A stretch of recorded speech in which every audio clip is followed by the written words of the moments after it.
Je vous salue encore dans le nom de Jésus-Christ, notre Seigneur et Sauveur. Nous continuons avec notre série d'enseignements où nous parlons que c'est le Saint-Esprit qui prépare l'épouse, l'Église, à la rencontre de son époux Jésus-Christ.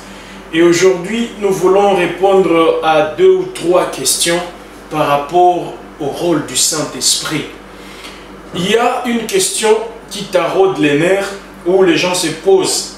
Jésus-Christ parlait-il aussi en langue lorsqu'il était sur la terre? Jésus-Christ, est-ce que lui aussi parlait en langue lorsqu'il était vivant, physique sur la terre? Nous allons répondre à cette question et peut-être on va aller à une autre question qui dérange ou qui crée des discussions. Toute l'assemblée réunie en prière peut-elle parler en langue au même moment? Donc, si tout le monde réuni dans un culte peut parler en langue au même moment, on va répondre à cette question. Et on va finir avec une autre question. Peut-on demander un don spirituel à Dieu et le recevoir? Nous allons répondre. Mais aujourd'hui, nous parlons d'abord, nous allons commencer avec Jésus-Christ parlait-il aussi en langue sur la terre? D'emblée, moi, je vais répondre oui, sauf qu'il ne le faisait pas en public. Nous allons lire dans la parole de Dieu, Colossiens chapitre 2, verset 9. La Bible dit, « Car en lui habite corporellement toute la plénitude de la divinité. » C'est-à-dire tous les dons habitaient en Jésus-Christ. Toutes les capacités spirituelles de Dieu habitaient en cet homme-là qui était né il y a 2000 ans, en cet homme-là qui est venu à Nazareth, qui est né comme tout le monde. Toute la plénitude de Dieu habitait en lui. Et donc les dons spirituels habitaient en lui. Il y a un autre passage dans Jean chapitre 3, verset 34. Jean chapitre 3, verset 34. La Bible dit ceci. « Car celui que Dieu a envoyé dit les paroles de Dieu. Parce que Dieu donne l'Esprit sans mesure. » Celui dont parlent les gens ici, c'est Jésus-Christ. La Bible dit, il était rempli de l'Esprit sans mesure. C'est-à-dire, tous les dons étaient en lui. C'est-à-dire quoi? Jésus-Christ, lui qui baptise des dons, lui qui baptise de l'Esprit, ce n'est pas normal que lui-même ne soit pas baptisé ou ne soit pas rempli de l'Esprit. Lui-même, quand il commençait sa mission, il disait, « L'Esprit de Dieu m'a rempli, il m'a oint. » C'est-à-dire quoi? Tous les dons que l'Esprit de Dieu donne aux hommes, Jésus-Christ en tant qu'homme, lorsqu'il exerçait son ministère sur la terre, il avait les mêmes dons. Et d'ailleurs, c'est lui qui baptisait même de ces dons-là. Pour dire quoi? Jésus-Christ, lui aussi, priait en langue. Lui aussi parlait en langue. Mais il ne le faisait pas en public. Pourquoi il ne le faisait pas en public? Parce que sa priorité en public était de gagner les âmes par la folie de l'évangile. Il ne voulait pas parler en langue en public parce que ce n'était pas ça sa priorité. Il savait qu'il allait confondre les gens. Il allait créer des confusions où il allait montrer une certaine impression qui allait peut-être distraire le public. Mais lui, il savait que tout ce que je fais, c'est gagner les âmes, les gagner par la folie de l'évangile. Voilà pourquoi il ne trouvait pas nécessaire, d'après moi, de parler en langue en public, de prier en langue en public pour ressusciter Lazare. Il n'a pas dit « Rokobosaka », non. Il a dit seulement « Lazare, sors » pour ressusciter les hommes, pour guérir. Il n'a pas eu besoin de parler en langue en public. Il veillait vraiment qu'en public, il ne crée pas de confusion. Mais quand il priait, la Bible nous dit qu'il priait des nuits entières. Quand vous lisez dans Luc chapitre 6, verset 12, ou dans Luc 21, 37, il priait des nuits entières. Bien aimé, comment est-ce que quelqu'un peut prier des nuits entières et prétendre qu'il n'a pas prié en langue? Non. Prenons notre exemple nous-mêmes. Lorsque quelqu'un qui a déjà expérimenté cela, il va me dire, il va me confirmer. Quand tu prends 1 heure du temps même 30 minutes plongé dans la prière, n'est-ce pas que la langue vient? Si seulement on est sérieux, plongé à genoux ou même on s'enferme quelque part, on prie sérieusement. Vouloir ou pas, vous sentez que l'Esprit de Dieu vous pousse à parler une langue que vous ne comprenez pas, vous pousse à prier en langue. Si nous qui avons reçu Jésus, qui avons été remplis par son esprit, pendant 1 heure, pendant 60 minutes, nous pouvons prier et nous prions en langue aussi. Mais c'est lui maintenant, Jésus-Christ, qui priait des nuits entières. Allons-nous dire qu'il ne priait pas vraiment en langue? C'est pas possible. Sauf que quand il était devant les gens, il ne trouvait pas nécessaire de le faire parce que l'objectif, la priorité devant les hommes, c'était de gagner les âmes par l'évangile. Lui, il visait seulement à montrer Dieu, à montrer le chemin qui lui amène au salut. Or, les parler en langue ne montrait pas le chemin qui va au salut. Alors, il ne trouvait pas nécessaire de parler en langue en public. Une autre raison, d'après moi, parce qu'il savait aussi que le Saint-Esprit a ce rôle-là de venir donner les dons, de venir amener les gens à expérimenter la plénitude. Et c'est l'Esprit de Dieu qui donnait aussi les langues. Alors lui, il voulait d'abord montrer les chemins et l'Esprit, son Esprit qu'il enverrait après lui, viendrait maintenant pousser les gens à expérimenter toutes ces choses qu'il les a enseignées. Alléluia. Je vais aussi dire, si nous disons que Jésus-Christ n'a pas parlé en langue, en public, c'est-à-dire qu'il ne faut pas parler en langue ou il ne faut pas prier en langue. Non, ce n'est pas ça. Ce n'est pas comme Jésus n'a pas parlé en langue. La Bible n'écrit pas que Jésus n'a pas parlé en langue. Et donc, parler en langue, c'est douteux ou il ne faut pas le faire. Non.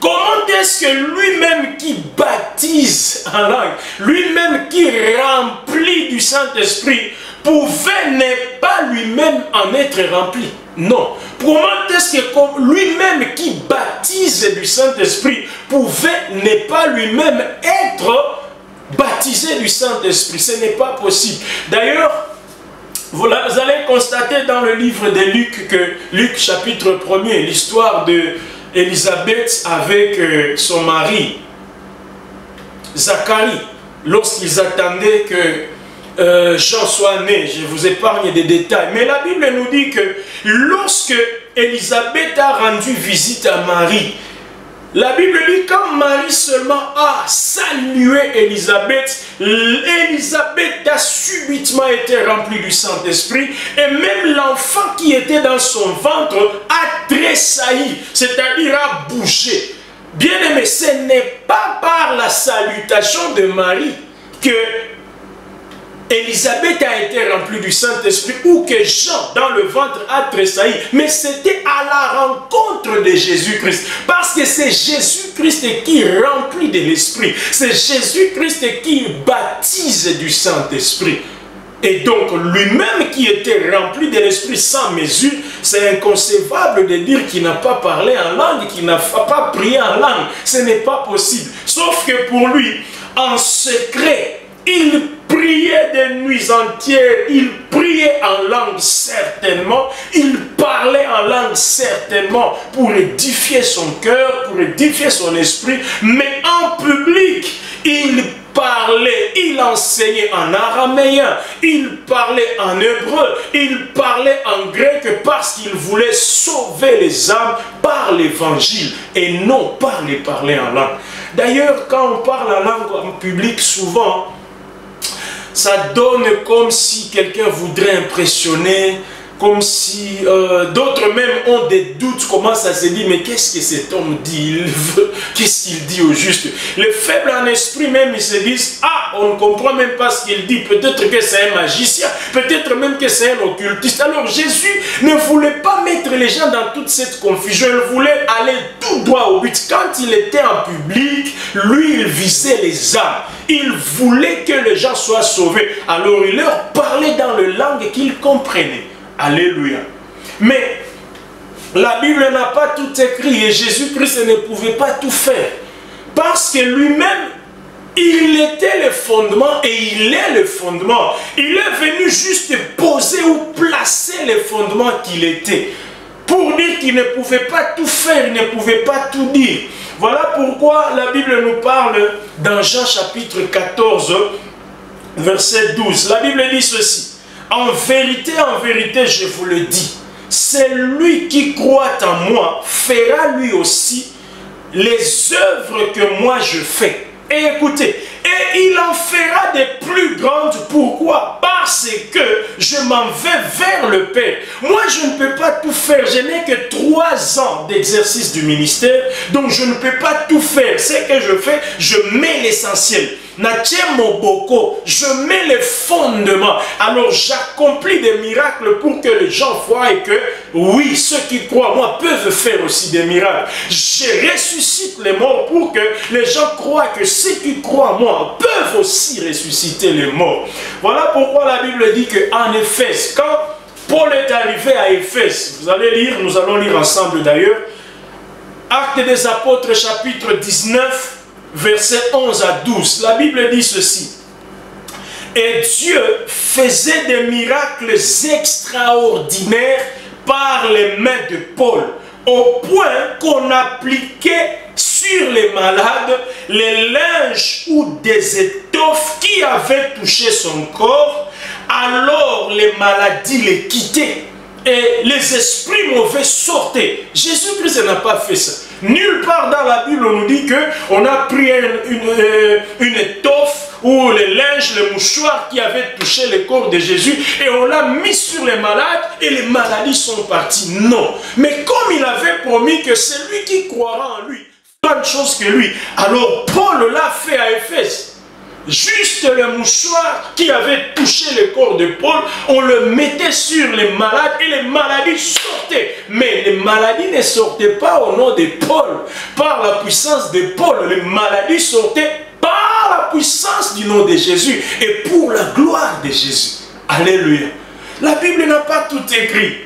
La Bible n'a pas tout écrit. Et aujourd'hui, quand on voit des choses comme ça, nous voulons mettre un peu de l'équilibre, comme le dit souvent le pasteur Marcelo, que j'aime beaucoup. Il aime toujours mettre de l'équilibre. Alors nous aussi, nous allons mettre un peu d'équilibre. Même si on appliquait les linges, les étoffes, les mouchoirs qui avaient touché les corps de Paul, on les appliquait sur les malades et les maladies sortaient et les esprits méchants sortaient. Il ne faut pas en faire une doctrine. Non, il ne faut pas dire non, il faut aussi prendre des mouchoirs, commencer à les appliquer sur les malades, comme on le voit aussi. Non, ce n'est pas une doctrine. Ce n'est pas une doctrine. C'est comme ce que la Bible nous parle dans Jean chapitre 20, verset 22. La Bible dit, après ces paroles, il souffla sur eux et leur dit, recevez le Saint-Esprit. Comme Jésus a soufflé sur les apôtres et leur a dit, recevez le Saint-Esprit. Est-ce que nous allons en faire une doctrine que chaque fois qu'il faut que les gens reçoivent le Saint-Esprit, il faut souffler sur eux? Non. Beaucoup ont fait ça. Vous allez trouver qu'après cela, après la Pentecôte, le Saint-Esprit a poussé aux apôtres d'imposer les mains et non plus de souffler sur les gens. Eux, ils ont reçu l'Esprit par le souffle de Jésus-Christ, mais eux, pour les autres, il leur imposait le même parce que c'est ce que l'Esprit de Dieu leur disait. Bien-aimés, vous allez trouver même que quand Pierre est arrivé chez Corneille en Actes chapitre 10, il n'a ni soufflé sur eux, il n'a ni imposé les mains sur eux pour qu'ils soient baptisés du Saint-Esprit. Il était juste en train de parler, il était juste en train de prêcher et toute la salle était déjà baptisée du Saint-Esprit et il parlait en langue. Donc il n'y a pas de formule. Il ne faut pas mettre des doctrines comme c'était comme cela, alors on fait aussi. Non. Comme Jésus souffla sur les gens et ils ont reçu le Saint-Esprit, donc je veux aussi commencer à souffler. Recevez, recevez. Non, non, non, ce n'est pas une doctrine. Comme on appliquait les linges qui avaient touché le corps de Paul sur les malades, alors moi aussi je vais commencer à utiliser mon mouchoir. Recevez le miracle. Non, ce n'est pas une doctrine. Mais si l'Esprit de Dieu vous pousse à le faire, faites-le. Si l'Esprit de Dieu vous dit, prie seulement à genoux et l'homme sera guéri, faites-le. Si l'Esprit de Dieu vous pousse seulement à toucher la personne, à lui donner de l'eau, oui, l'Esprit de Dieu est libre et là où l'Esprit de Dieu est, il y a la liberté. Alléluia. Il ne faut pas en faire une doctrine. Mais au moins ce que j'étais en train de dire, c'est que la Bible n'a pas tout écrit. Est-ce que Jésus-Christ a aussi parlé en langue, a aussi prié en langue? Oui. Lui qui passait des nuits entières dans la prière, c'est inconcevable qu'il ne prie pas en langue. Sauf qu'en public, il ne le faisait pas parce que la priorité pour lui, c'était de gagner les âmes par la folie de l'évangile et non pas par les parler en langue. Alléluia. Une autre question. Je m'excuse. Toute l'assemblée réunie peut-elle parler en langue au même moment? Oui. La Bible est claire. À la Pentecôte, Actes des Apôtres, chapitre 2, versets 4 et 11. Lisons cela. La Bible dit ceci. Actes des Apôtres, chapitre 2, verset 4. La Bible dit ceci. Ils furent tous remplis d'Esprit Saint et se mirent à parler en d'autres langues selon que l'Esprit leur donnait de s'exprimer. Tous se mirent à parler dans d'autres langues. Et, sauf que quand tout le monde doit parler en langue, là c'est dans le sens de s'édifier, pas dans le sens de donner le message. Lorsque l'homme s'édifie, édifie son esprit, il peut parler en langue, il peut parler en langue selon que l'esprit lui donne, mais ça ne sera jamais dans le sens de donner les prophéties ou le message. Parce qu'il y a de parler en langue. Il y a le parler en langue pour s'édifier soi-même et il y a le parler en langue pour donner un message, une prophétie que Dieu veut communiquer à l'assemblée. Alors tout le monde peut parler en langue dans une assemblée seulement dans le sens de s'édifier. Mais lorsque Dieu voudra donner un message, alors il faudra qu'une seule personne parle en langue. Écoutez ce que la Bible dit. Toujours dans Actes des Apôtres 2, quand on arrive au verset 11, la Bible dit « Juifs et prosélytes, crétois et arabes, nous les entendons parler dans nos langues des merveilles de Dieu. » C'est-à-dire, on peut tout le monde parler en langue, mais pour adorer, pour glorifier, pour célébrer. Tu es le roi, tu mérites, tu es Dieu, tu vis à jamais, créateur de l'univers. Tu peux le dire dans de langues que l'Esprit te donne. Mais quand il y a un message quelconque à donner à l'assemblée, là ce n'est pas tout le monde. Là, ce n'est pas tout le monde. Alléluia. Parce que quand Dieu veut parler à l'assemblée, il ne le fera pas par de langues incompréhensibles. Il le dira par une langue que les hommes peuvent entendre.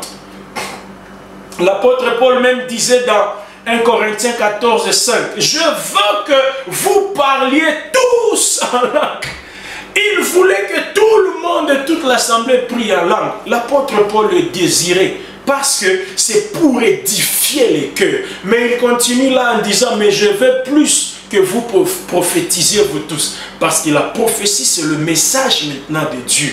Alors, ne nous plongeons pas dans des discussions du genre, quand les gens parlent tous en langue, donc c'est du désordre. Non.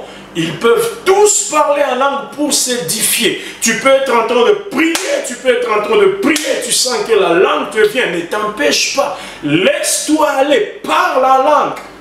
Mais quand Dieu veut donner un message, alors que tout le monde se taise et qu'on écoute le message de Dieu. Troisième question que nous nous posons pour terminer. Peut-on demander un don spirituel à Dieu et le recevoir? Est-ce que quelqu'un peut demander un don spirituel et le recevoir? Oui, quelqu'un peut demander un don auprès de Dieu et le recevoir. La Bible dit dans 1 Corinthiens 14, 1, lisons 1 Corinthiens 14, 1, 5 et 13, on va sauter chaque fois. 1 Corinthiens 14, chapitre 14, verset 1, la Bible dit ceci. recherchez l'amour, aspirez aussi aux dons spirituels, mais surtout à celui des prophéties. Aspirez, c'est-à-dire recherchez, demandez, priez. Si nous arrivons au verset 5, la Bible dit quoi? Je veux que vous parliez tous en langue, mais je veux encore plus que vous prophétisiez. Celui qui prophétise est plus grand que celui qui parle en langue, à moins que ce dernier n'interprète pour que l'Église en soit édifiée. Mais ce qui va nous intéresser plus, c'est le verset 13. 13 dit, c'est pourquoi que celui qui parle en langue prie afin de pouvoir interpréter. Or, l'interprétation, c'est un autre don. Lorsque l'apôtre Paul dit qu'il prie, c'est-à-dire lui dit qu'il demande un autre don, en plus de parler en langue, Saint-Esprit donne aussi l'interprétation. C'est-à-dire que quelqu'un peut demander un don et le recevoir selon la volonté de Dieu. Moi, je peux vous donner mon exemple. Chaque fois que je voyais quelqu'un enseigner la parole de Dieu, prêcher, j'enviais cela. Et je demandais, Seigneur, est-ce que moi aussi tu peux me donner les capacités pour enseigner, pour prêcher, pour comprendre les Écritures et les transmettre aux autres? Et j'ai compris que plus je demandais, plus le Saint-Esprit me les donnait. Et aujourd'hui, je peux enseigner. Aujourd'hui, je peux prêcher. Aujourd'hui, je peux expliquer un passage. Aujourd'hui, je peux aider l'autre à comprendre certaines choses de la parole de Dieu. Ce n'est pas parce que je l'ai voulu seulement, mais je le demandais sans cesse. Je priais. Et l'Esprit de Dieu aujourd'hui, il me l'a donné. Oui. Tu peux demander les dons du Saint-Esprit et tu peux l'avoir. Tu peux aspirer, rechercher les dons spirituels et l'Esprit peut te les donner. Voilà, c'est là que je vais conclure aujourd'hui. Bien-aimés, je pense que les confinements dans lesquels Dieu a voulu que nous nous trouvions aujourd'hui, l'isolement, même si tu peux être isolé, ce n'est pas pour que tu commences à t'apitoyer sur ton sort, tu commences à te poser trop de questions. Non, c'est une occasion de faire des longues prières et demander que le Saint-Esprit te donne un autre don spirituel. Que tu pries en langue, que tu parles en langue, que l'Esprit t'ouvre les yeux, que tu aies des visions. Demande cela. Au moins tout le monde a une occasion où il peut prier pendant 2 heures. Il peut prier pendant 3 heures. Tout vous qui êtes même confinés, vous qui êtes même en isolement, c'est une occasion pour prier, demander que le Saint-Esprit vous ajoute des dons spirituels. Si tu ne voyais pas le Saint-Esprit, tu peux lui demander et il peut t'ouvrir les yeux. Si tu n'avais même pas de songes significatifs, c'est l'occasion de le demander, que l'Esprit de Dieu te donne toutes ces choses. Si tu avais besoin aussi de prier longuement, voilà l'occasion où l'Esprit de Dieu te donne vraiment pour prier, demander, t'agenouiller, te prosterner et que le Saint-Esprit te oigne encore, que le Saint-Esprit te baptise, que tu pries en langue. Vous savez, il y a beaucoup de gens qui n'ont jamais expérimenté ces choses. Mais je t'en supplie, pendant ces moments de confinement, pendant ces moments d'isolement, profite pour demander d'expérimenter cela. Vous savez, les parler en langue ou les prières en langue ne viennent que quand on a fait des longues prières. 2 minutes, non, tu ne peux pas. 30 minutes, c'est difficile, mais il faut encore aller. C'est dans les prières longues qu'on expérimente les parler en langue. C'est dans des longues prières qu'on expérimente ce que veut dire prier en langue. Oui, c'est possible. Et voilà pourquoi je voulais t'inviter, bien-aimé, pendant que nous parlons, qui nous prépare à la rencontre de l'époux Jésus-Christ, profitons de ce moment pour demander qu'il nous oigne encore plus, qu'il nous parle encore plus, qu'il nous révèle encore des choses, qu'il nous dise les événements tels qu'ils vont se suivre, qu'il nous révèle la suite de temps. Tout ce que Dieu permet aujourd'hui, ce n'est pas un hasard. Ce n'est pas par hasard qu'on se trouve dans le confinement, non. Ce n'est pas par hasard qu'on se trouve aujourd'hui dans l'isolement, non. C'est pour un but, mais quel est ce but? C'est seulement si nous demandons que le Saint-Esprit nous remplisse, alors il va nous le parler. Qu'est-ce qu'on était en train de dire? Jésus-Christ a-t-il parlé en langue aussi Oui, Jésus-Christ a parlé en langue. Parce que lui qui passait des nuits dans la prière, certainement, il a prié en langue. Certainement, il a parlé en langue. Mais lorsqu'il était en public, il ne trouvait pas nécessaire de le faire. Parce que la priorité en public, c'est édifier le corps du Christ. La priorité en public était de gagner les âmes. Même l'apôtre Paul, il dit, lorsque je suis en public, comme l'objectif est d'édifier les autres, alors je me contente de parler moins en langue en public, mais de parler avec l'intelligence, plusieurs mots. Vous allez le lire même dans le livre de 1 Corinthiens chapitre 14, verset 13, chapitre 13, 9 à 12 et même chapitre 14. Il a fait ça parce que ce n'est pas nécessaire de parler en langue en public. Ce n'est pas nécessaire de chanter en langue en public. Ça n'édifie personne. Personne ne vous entend, personne ne vous suit. Alors qu'en public, on veut que tout le monde soit édifié. Voilà pourquoi Jésus-Christ ne voulait pas prier en langue en public. Mais quand il passait des nuits de prière, il priait en langue. Il parlait en langue.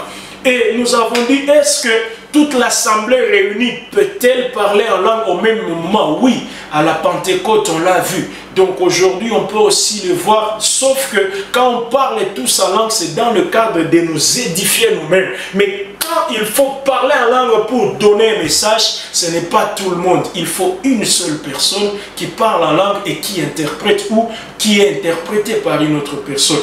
Peut-on demander un don spirituel et le recevoir? Oui. D'ailleurs, l'occasion nous est donnée de demander les dons spirituels et de le recevoir. Le Saint-Esprit est disponible pour que vous lui demandiez. Et il est disponible pour vous les donner. Bien-aimés, profitez de ces moments pour demander que l'Esprit de Dieu nous parle plus. Pour demander que l'Esprit de Dieu nous communique encore plus. Que Dieu vous bénisse au nom de Jésus-Christ.